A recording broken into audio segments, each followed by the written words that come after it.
दोस्तों हाल ही में चाइना की एक एआई कंपनी जिसका नाम है डीप सीक, इसने पूरी दुनिया को हिलाकर रख दिया है। कोई भी सोशल मीडिया प्लेटफॉर्म हो या फिर इंटरनेशनल मीडिया, हर जगह इसी की ही बात की जा रही है। अमेरिका की बड़ी बड़ी टेक कंपनीज की मार्केट वैल्यू बहुत तेजी से गिरी है। बात करें एनवीडिया की तो उसके शेयर्स में 17% तक डिक्रीज देखने को मिला है और इसकी मार्केट कैपिटलाइजेशन में तकरीबन $590 बिलियन की कमी आई है। इसके अलावा बाकी एआई कंपनीज जिसमें मेटा और सर्विस नाउ शामिल है, इनकी वैल्यूज में भी डिक्रीज देखने को मिला है। और दूसरी तरफ डोनाल्ड ट्रंप ने डीप सीक की इन्वेंशन को अमेरिका के लिए एक वेकअप कॉल कहा है। The release of DeepSeek AI from a Chinese company should be a wake-up call for our industries that we need to be laser focused on competing to win. तो दोस्तों क्या है deep seek की हकीकत? ऐसी company जिसका नाम आज तक कोई भी नहीं जानता था, आज हर तरफ उसी के ही बारे में बात हो रही है। जहां यूएस ने चाइना पर हाई टेक के हवाले से सैंक्शंस लगाई हुई हैं, तो कैसे इतने कम रिसोर्सेज और बजट के साथ डीप सीक ने बिलियंस ऑफ डॉलर्स की कंपनीज को पीछे छोड़ दिया? और आखिर क्यों यूएसए और बड़े बिजनेसमैन जैसे कि इलोन मस्क डीप सीक की अचीवमेंट को मानने से ही इनकार कर रहे हैं?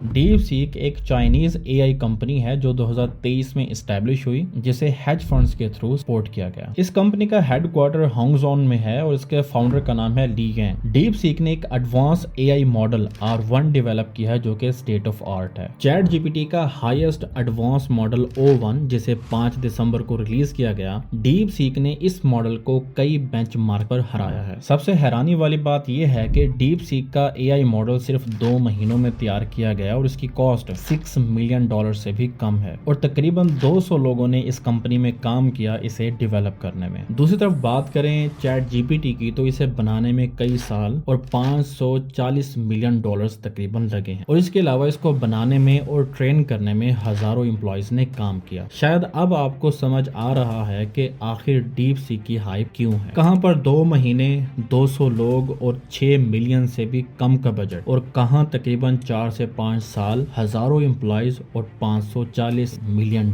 का बजट। इसके अलावा एक और खास बात यह है कि डीप सीक एआई ने अपना मॉडल पूरी तरह से ओपन सोर्स किया है। इसका मतलब यह है कि कोई भी इसकी रिसर्च को स्टडी कर सकता है, इसे अपनी तरफ से वैल्यू ऐड करके मजीद इम्प्रूव कर सकता है और इसे अपनी एप्लीकेशंस में भी इस्तेमाल कर सकता है। यानी डीप सीक को कोई भी पैसे दिए बगैर आप इससे पैसे भी कमा सकते हैं और ये एक बहुत बड़ा कंपैटिटिव एडवांटेज है जो कि ओपन एआई और गूगल जेमिनी जैसे बड़े मॉडल्स के मुकाबले में डीप सीक को अलग बनाता है, क्योंकि ओपन एआई के मॉडल्स ओपन सोर्स नहीं है और इनका एक्सेस सिर्फ कंपनी की मर्जी से ही दिया जा सकता है। इसके अलावा डीप सीक ने 6 मुख्तलिफ छोटे वर्जन भी लॉन्च किए हैं जो कि आप अपने लैपटॉप पर आसानी से चला सकते हैं। अब यहाँ पर बहुत से लोग कंफ्यूज हो जाते हैं कि भाई चैट जीपीटी को भी तो हम अपने मोबाइल या लैपटॉप में चला सकते हैं, तो डीप सीक में आखिर ऐसा नया क्या है? दोस्तों फर्क ये है कि आपके पास सिर्फ चैट जीपीटी की एप्लीकेशन होती है जो कि ऑनलाइन गूगल या ओपन एआई के सर्वर्स के साथ कनेक्ट होती है और जो आप पूछते हैं उसका जवाब आपको सर्वर्स के थ्रू भेजा जाता है, जबकि डीप सीक को आप बगैर इंटरनेट के भी इस्तेमाल कर सकते हैं। यानी डीप सीक आपके पास सिर्फ एक एप्लीकेशन नहीं है बल्कि एक ह्यूज डाटा का स्टोरेज है जिसे आप अपने एक आम लैपटॉप में भी रन कर सकते हैं विदाउट इंटरनेट, और ये आपके सवालों का जवाब इमीडिएटली चैट जीपीटी से भी बेहतर देगा।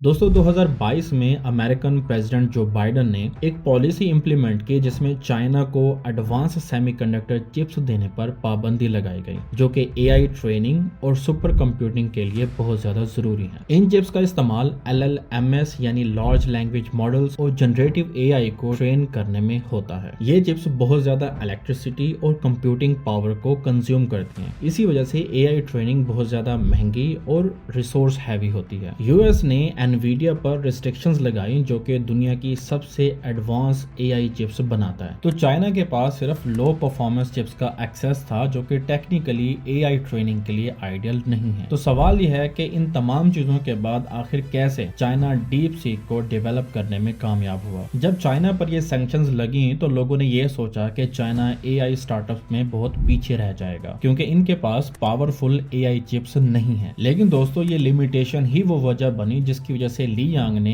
ये कंपनी स्टार्ट की। चाइनीज मीडिया के मुताबिक ली यांग ने 10,000 एनवीडिया चिप्स को यूएसए की सैंक्शन से पहले ही एक्वायर कर लिया था। लेकिन दोस्तों बात यह है कि 10,000 चिप्स भी इतना कोई बड़ा नंबर नहीं है जिसके थ्रू एआई को ट्रेन किया जाए, मगर ली यांग ने इन चिप्स को बेहतर तरीके से इस्तेमाल करने के लिए अपने ट्रेनिंग प्रोसेस को ऑप्टिमाइज किया। डीप सीक ने अपने ट्रेनिंग प्रोसेस को बहुत एफिशिएंटली रीडिजाइन किया और क्लीन एंड एलिगेंट इंजीनियरिंग का इस्तेमाल करके कम रिसोर्सेज में बेहतरीन रिजल्ट्स हासिल किए। अब यूएस के रिसर्चर्स इस बात को मानने से इनकार कर रहे हैं क्योंकि उन्हें लगता है कि डीप सीक के पास 20 से 40,000 चिप्स हैं और डीप सीक जो 10,000 चिप्स की बात कर रहा है वो इम्पॉसिबल है। इवन के स्केल एआई के फाउंडर अलेक्जेंडर का कहना है कि डीप सीक की असल कंप्यूटिंग पावर एस्टिमेट से बहुत ज्यादा है। दूसरी तरफ डीप सीक की तरफ से ये कहा गया है कि उन्होंने नए एआई मॉडल स्ट्रक्चर्स को डिजाइन किया है जिसे एमओई यानी मिक्सचर ऑफ एक्सपर्ट सिस्टम कहा जाता है। फॉर एग्जांपल एक एआई मॉडल में मुख्तलिफ तरह के एक्सपर्ट्स होते हैं जैसे कि geography expert, politics expert and climate expert वगैरह वगैरह। जब भी कोई सवाल एआई से पूछा जाता है तो वो सब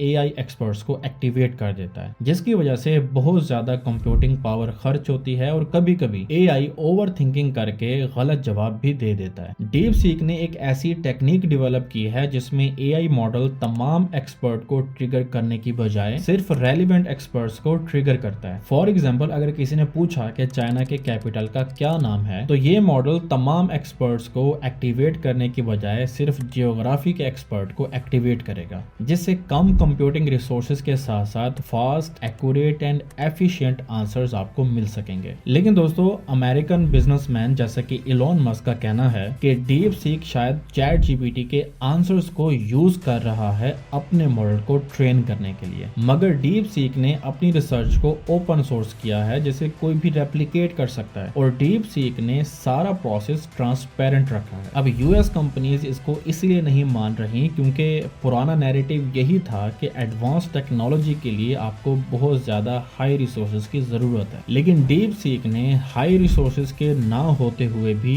इसको पॉसिबल किया। तो शायद अब ये एआई कंपनीज को अपनी अप्रोचेस और रिसोर्सेज को दोबारा एवेल्युएट करने की जरूरत है। तो दोस्तों आपकी क्या राय है डीप सीक की डेवलपमेंट को लेकर? अपनी कीमती राय का इजहार कमेंट बॉक्स में लाजमी कीजिएगा। अपना बहुत सा ख्याल रखिएगा। अल्लाह हाफिज।